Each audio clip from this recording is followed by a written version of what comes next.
আসসালামু আলাইকুম সম্মানিত দর্শক, আজকে যে ঘাসটি আপনাদেরকে দেখানো হচ্ছে এটি হলো সেই গুয়াতিমালা ঘাস, অর্থাৎ এই ঘাসটিকে আমেরিকান 5G বলা হয়।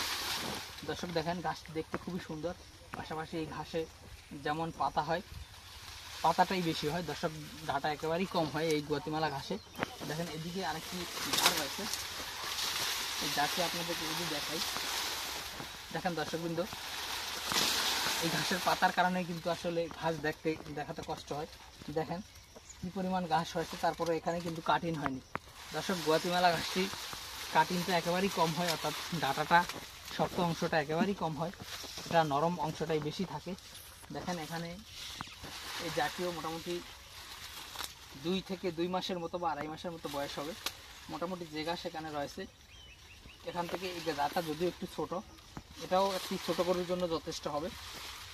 পাশাপাশি আপনার ওই যে পিছনে আরেকটি ছোট জার রয়েছে, দেখা যায় 2টি জার এখান থেকে, যেহেতু এই 2টি জারই যেহেতু ছোট, এই 2টি জার কেটে দিলে একটি গরুর জন্য কিন্তু যথেষ্ট হবে। তারপর কিছু জার রয়েছে বড় বড়, সেই বড় বড় জারগুলো কাটলে কিন্তু একটি গরুর জন্য একটি জারই কিন্তু যথেষ্ট হয়। তো দর্শক বিন্দু, আপনারা এই গুয়াতিমালা ঘাস যদি চাষ করতে চান, দেখেন এখানে মোটামুটি 8 থেকে 10 ফিটের মতো হয়ে যাবে।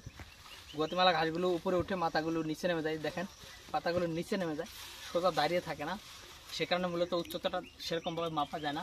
তো দেখেন এই গাছটা কতটুকু লম্বা, পাতাটা এটা যেহেতু দাঁড়িয়ে রয়েছে, এগুলো নিচ দিকে মাথা দিয়ে দেয়, তাই সে কারণে আসলে বোঝা যায় না যে কত ফিট লম্বা হয়।